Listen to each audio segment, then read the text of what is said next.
మహాభారతంలో ఒక చిన్న కథ ఉంది. పాండవులు వనవాసం చేసేటప్పుడు వారికి దాహం అయితే బాబు నీళ్ళు తీసుకురా అంటే భీముడు పోతాడు. అక్కడ ఒక తటాక ఉంటుంది, యక్ష ప్రశ్నలకు సమాధానాలు చెప్పలేక అక్కడే పడిపోతాడు. అర్జునుడు పోతాడు, నకులుడు పోతాడు, సహదేవుడు పోతాడు, అందరూ అలాగే అయిపోయారు. చివరకు ధర్మరాజే పోతాడు. ధర్మరాజు నీళ్లు తీసుకొని పోతూ ఉంటే యక్షుడు ప్రత్యక్షమై, నాయన ఇది నా తటాకము, నువ్వు నా ప్రశ్నలకు సమాధానాలు చెప్తే నీకు నీళ్లు దొరుకుతాయి అంటాడు. సరే ప్రశ్నలకు సమాధానం చెప్తాడు, నీళ్ళు ఇచ్చేస్తాడు. తర్వాత ఏమంటాడంటే, నాన్న నీకేం కోరిక కావాలో కోరుకో, నీ తమ్ములలో ఎవరినైనా ఒక్కరిని బతికిస్తా అంటాడు.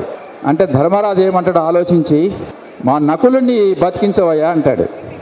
ఏమయ్యా పిచ్చివాడిగా ఉన్నావా, రేపు కౌరవ సంగ్రామం ఉన్నది, దాంట్లో బలశాలులైన అర్జునుడు భీముడిని కోరుకోక నువ్వు నకులుని కోరుకున్నావు, పిచ్చివాడివా, ఇంకోసారి ఆలోచించి కోరుకో అంటే లేదు అంటాడు. ఏంది కారణం అంటే, నాయన మా తండ్రి గారికి 2 భార్యలు, కుంతీదేవి పెద్ద కుమారుడు నేనున్నాను, మాతృ పెద్ద కుమారుడు నకులు ఉండటం ధర్మం అన్నాడు. అటువంటి ధర్మమూర్తి మన వెంకటేశ్వరరావు సార్.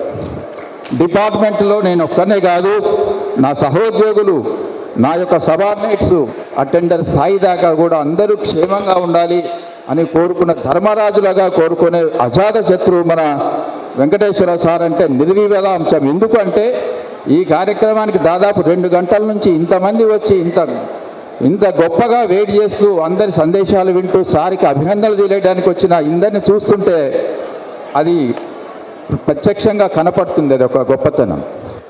నీచాశ్రయోన కర్తవ్యం మహదాశ్రయ, శివాశ్రయో మహానాగ ప్రపత్యస్య గరుడ సుఖం. అంటే అల్పులని ఆశ్రయించవద్దు, గొప్ప వాళ్ళని ఆశ్రయించాలా. గొప్ప వాళ్ళని ఆశ్రయించిన నాగుబాము అంటే సర్పము గరుత్మంతునికి ఆహారమైనా కూడా గరుత్మంతుని చూసి మా శివుని ఆశ్రయించి ఉన్నది కాబట్టి ఏమై బాగున్నావా అని అడిగిందంట. ఆ విధంగా ఒక గొప్ప వ్యక్తిని, ఒక మంచి వ్యక్తిని ఆశ్రయించి ఉన్న డిపార్ట్మెంట్ వాళ్ళంతా కూడా చాలా అదృష్టవంతులు. ఎవ్వరికి ఇంతవరకు ఆయన హయాంలో ఎవ్వరికీ హాని జరగలేదు. అటువంటి మంచి వ్యక్తి వారి యొక్క భావి జీవితం ఆయురారోగ్యాలతో వర్ధిల్లాలని కోరుకుంటూ